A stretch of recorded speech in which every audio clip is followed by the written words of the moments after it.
Chapter 7. A very few days more, and Captain Wentworth was known to be at Kellynch, and Mr. Musgrove had called on him, and come back warm in his praise, and he was engaged with the Crofts to dine at Uppercross by the end of another week. It had been a great disappointment to Mr. Musgrove to find that no earlier day could be fixed. So impatient was he to show his gratitude by seeing Captain Wentworth under his own roof, and welcoming him to all that was strongest and best in his cellars. But a week must pass, only a week in Anne's reckoning, and then, she supposed, they must meet. And soon she began to wish that she could feel secure, even for a week. Captain Wentworth made a very early return to Mr. Musgrove's civility, and she was all but calling there in the same half-hour. She and Mary were actually setting forward for the great house, where, as she afterwards learnt, they must inevitably have found him, when they were stopped by the eldest boys being at that moment brought home in consequence of a bad fall. The child's situation put the visit entirely aside, but she could not hear of her escape with indifference, even in the midst of the serious anxiety which they afterwards felt on his account. His collarbone was found to be dislocated, and such injury received in the back as roused the most alarming ideas. It was an afternoon of distress, and Anne had everything to do at once: the apothecary to send for, the father to have pursued and informed, the mother to support and keep from hysterics, the servants to control, the youngest child to banish, and the poor suffering one to attend and soothe, besides sending, as soon as she recollected it, proper notice to the other house, which brought her an accession rather of frightened inquiring companions than of very useful assistants. Her brother's return was the first comfort. He could take best care of his wife, and the second blessing was the arrival of the apothecary. Till he came and had examined the child, their apprehensions were the worse for being vague. They suspected great injury, but knew not where.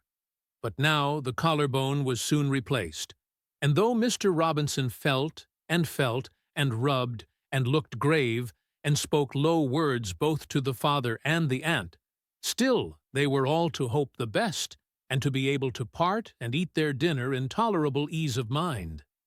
And then it was, just before they parted, that the two young aunts were able so far to digress from their nephew's state as to give the information of Captain Wentworth's visit, staying 5 minutes behind their father and mother, to endeavor to express how perfectly delighted they were with him, how much handsomer, how infinitely more agreeable they thought him than any individual among their male acquaintance, who had been at all a favorite before.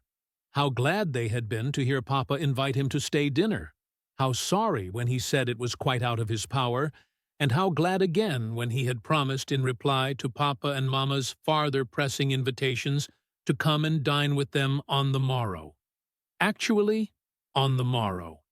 And he had promised it in so pleasant a manner, as if he felt all the motive of their attention just as he ought.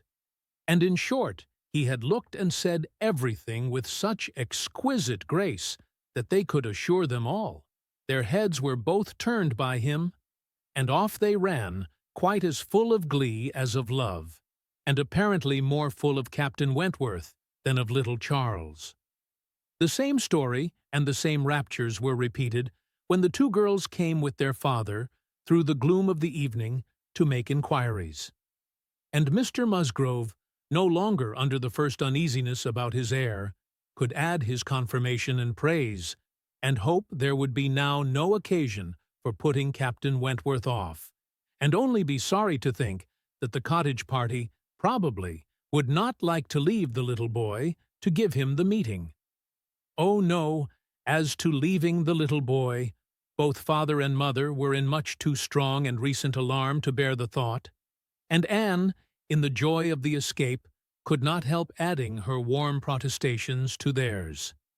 Charles Musgrove, indeed, afterwards, showed more of inclination. The child was going on so well, and he wished so much to be introduced to Captain Wentworth, that, perhaps, he might join them in the evening. He would not dine from home, but he might walk in for half an hour. But in this he was eagerly opposed by his wife, with, "Oh, no, indeed, Charles, I cannot bear to have you go away. Only think if anything should happen." The child had a good night, and was going on well the next day. It must be a work of time to ascertain that no injury had been done to the spine, but Mr. Robinson found nothing to increase alarm, and Charles Musgrove began, consequently, to feel no necessity for longer confinement. The child was to be kept in bed and amused as quietly as possible. But what was there for a father to do? This was quite a female case, and it would be highly absurd in him, who could be of no use at home, to shut himself up. His father very much wished him to meet Captain Wentworth, and there being no sufficient reason against it, he ought to go. And it ended in his making a bold public declaration, when he came in from shooting, of his meaning to dress directly and dine at the other house. "Nothing can be going on better than the child," said he. "So I told my father just now that I would come, and he thought me quite right. Your sister being with you, my love, I have no scruple at all. You would not like to leave him yourself, but you see I can be of no use. Anne will send for me if anything is the matter." Husbands and wives generally understand when opposition will be vain. Mary knew, from Charles's manner of speaking, that he was quite determined on going, and that it would be of no use to tease him. She said nothing, therefore, till he was out of the room, but as soon as there was only Anne to hear, "So you and I are to be left to shift by ourselves, with this poor sick child, and not a creature coming near us all the evening. I knew how it would be. This is always my luck. If there is anything disagreeable going on, men are always sure to get out of it, and Charles is as bad as any of them. Very unfeeling. I must say it is very unfeeling of him to be running away from his poor little boy.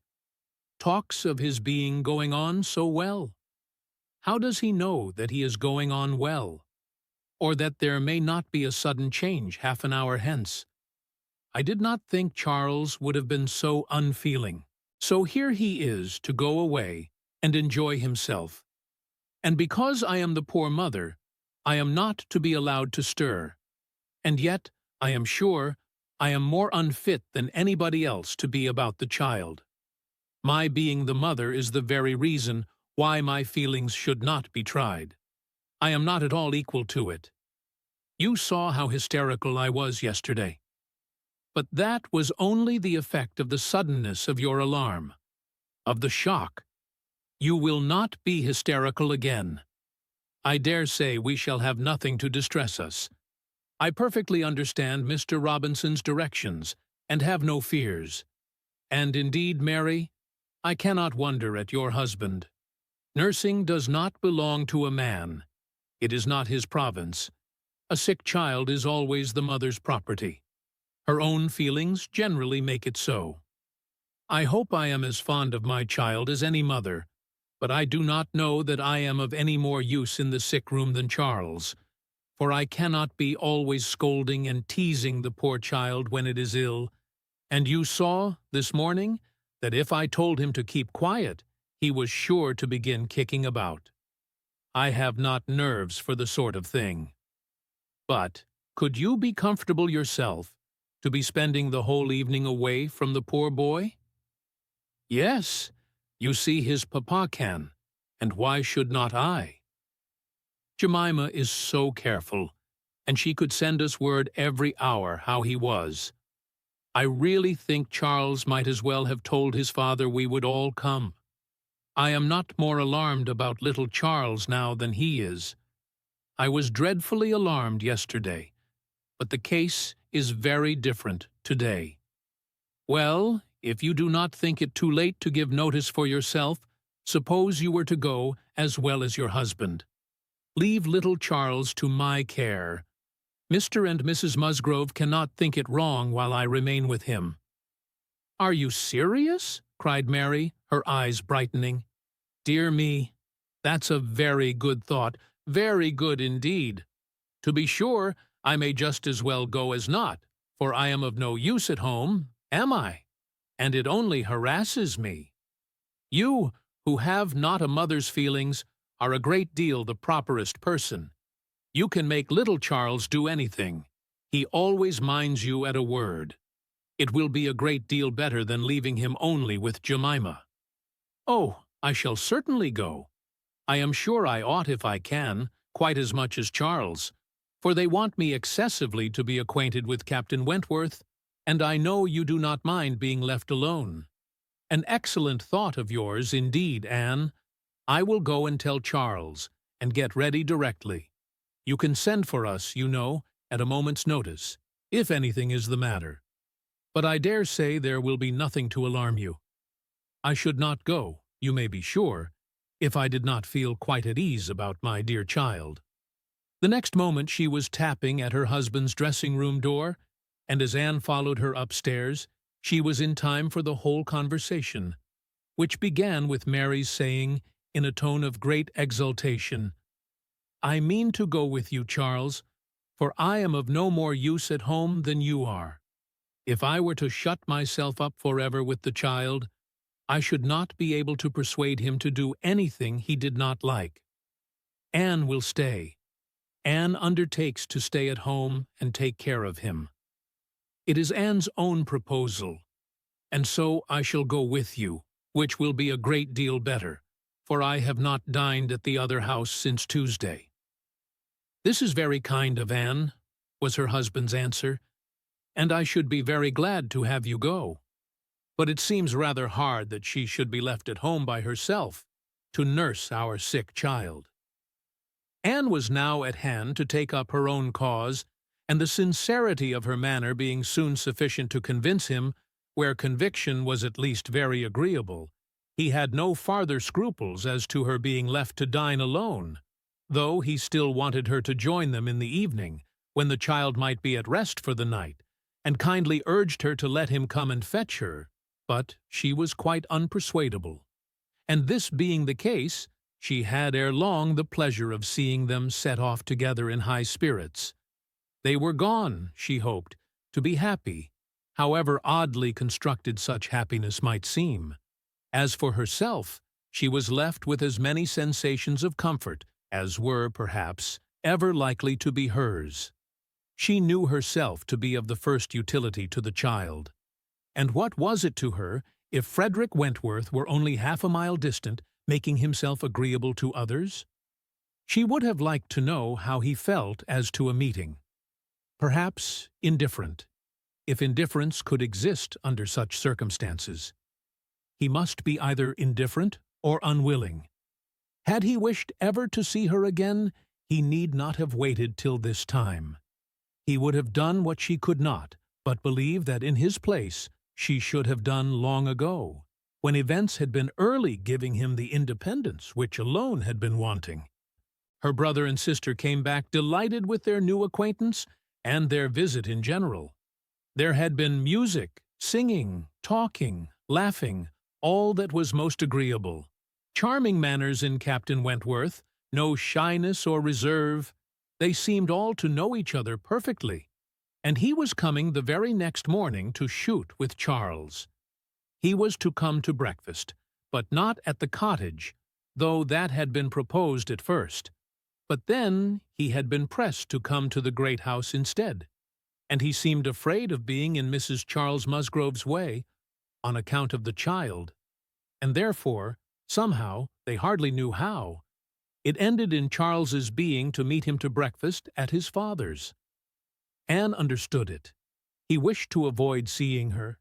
He had inquired after her, she found, slightly, as might suit a former slight acquaintance, seeming to acknowledge such as she had acknowledged, actuated, perhaps, by the same view of escaping introduction when they were to meet.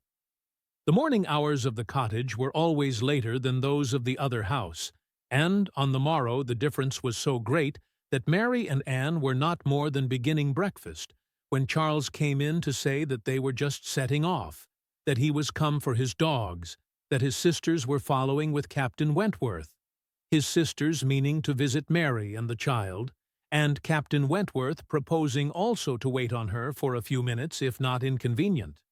And though Charles had answered for the child's being in no such state as could make it inconvenient, Captain Wentworth would not be satisfied without his running on to give notice. Mary, very much gratified by this attention, was delighted to receive him, while 1,000 feelings rushed on Anne, of which this was the most consoling, that it would soon be over, and it was soon over. In 2 minutes after Charles's preparation, the others appeared. They were in the drawing-room. Her eye half met Captain Wentworth's. A bow, a curtsy passed. She heard his voice. He talked to Mary, said all that was right, said something to the Miss Musgroves, enough to mark an easy footing. The room seemed full of persons and voices. But a few minutes ended it. Charles shewed himself at the window. All was ready. Their visitor had bowed and was gone. The Miss Musgroves were gone too, suddenly resolving to walk to the end of the village with the sportsmen. The room was cleared, and Anne might finish her breakfast as she could. "It is over! It is over!" she repeated to herself again and again in nervous gratitude. "The worst is over." Mary talked, but she could not attend. She had seen him. They had met. They had been once more in the same room. Soon, however, she began to reason with herself and try to be feeling less. 8 years, almost 8 years had passed since all had been given up. How absurd to be resuming the agitation which such an interval had banished into distance and indistinctness. What might not 8 years do? Events of every description, changes, alienations, removals, all must be comprised in it, and oblivion of the past.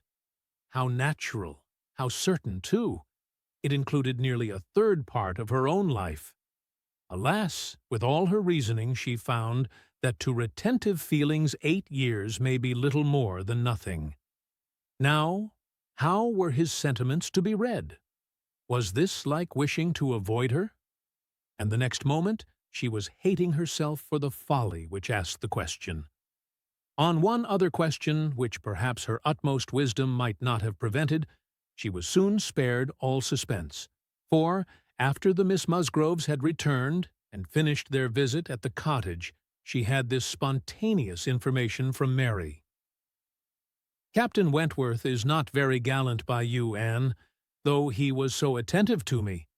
Henrietta asked him what he thought of you when they went away, and he said, 'You were so altered he should not have known you again.'"